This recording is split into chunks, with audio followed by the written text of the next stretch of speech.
Pasimėskit dabar. Vaikučiai išmoko groti pirmąjį beatą iš praeito video. Susirado grupę. Koncertuoja koncertuose, gauna šaibą, šlovę, panų. Afigiena. Bet palauk, kaip jie groja perėjimus? Kai niekas jiems nieko neparodė. Ką čia padaręs? Man atrodo, žinau, ką daryti. Sveiki, su jumis Simon Beatmaker ir parodysiu šiame video, kaip suvilioti vyresnę moterį.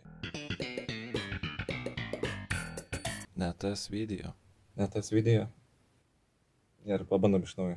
Būgnų perėjimai pradedančiajam būgnininkui. Šiame video parodysiu 3 perėjimus, o video pabaigoje laukia staigmena. Bet prieš pradedant video noriu pasidžiaugti, kad mes jau turime 48 prenumeratorius. Ta proga galime pagroti pergalės beatą. Ačiū jums. Apskritai suvokti, kas yra perėjimas, tai žiauriai gerai paaiškina ChatGPT. Paskaitom.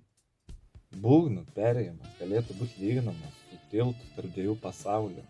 Perėjimas sujungia skirtingas dainos dalis, kaip tiltas jungia krantus. Tiesą sako, kad geriau suprast būgnų perėjimą galima pažiūrėti pavyzdį dainoje.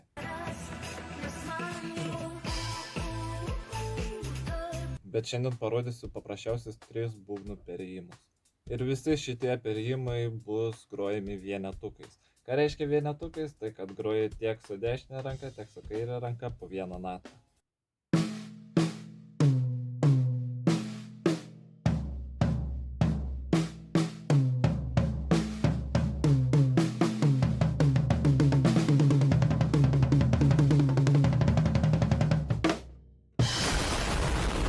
Ir visus šitus perėjimus grosime per solinuką, per pirmą tomą ir per fortą.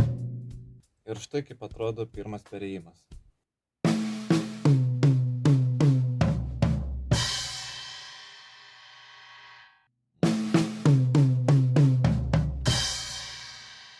Ir dabar galime paklausyti, kaip perėjimas skamba ritmo kontekste.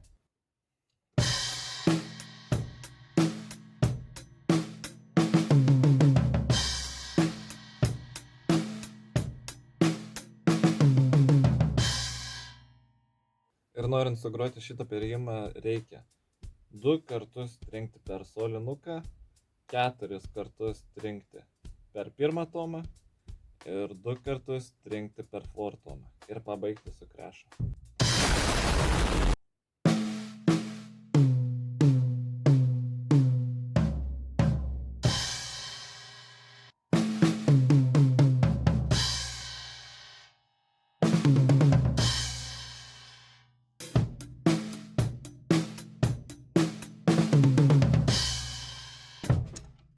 Antras perėjimas.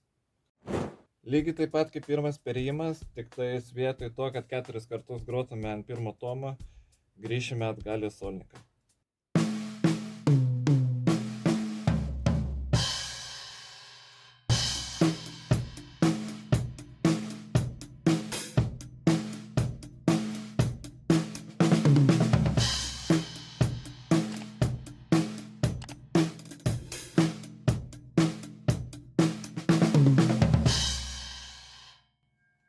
Pabandome lėtai.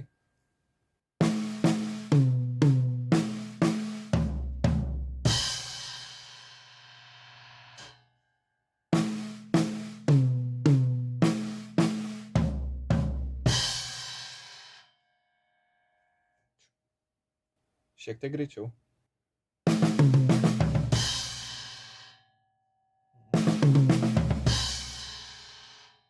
Ir dabar ritmo kontekste.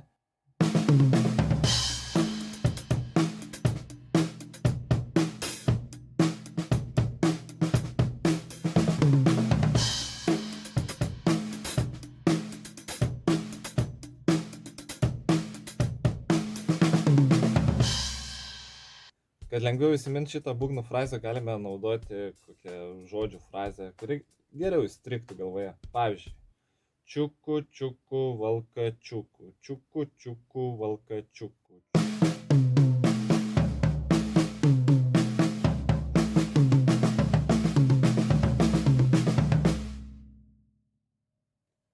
Trečias perėjimas. Šitas perėjimas yra šiek tiek sunkesnis.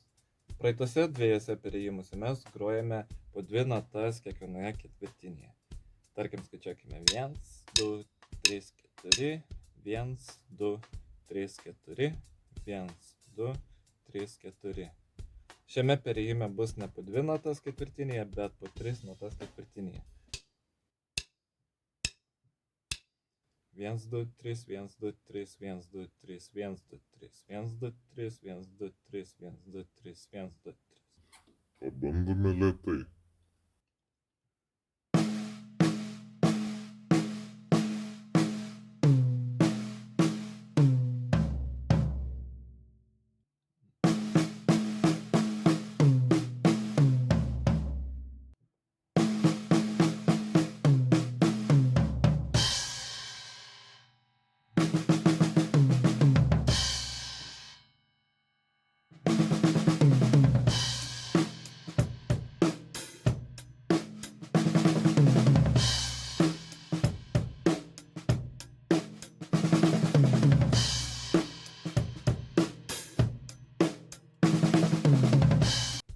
Ir čia yra pagrindiniai 3 perėjimai pradedančiajam būgnininkui.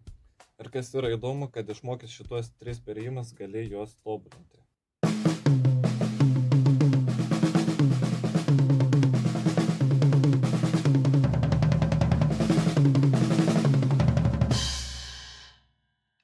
Ir kai groji, gali groti tos 3 perėjimus, kuriuos parodžiau, gali susikurti savo perėjimą.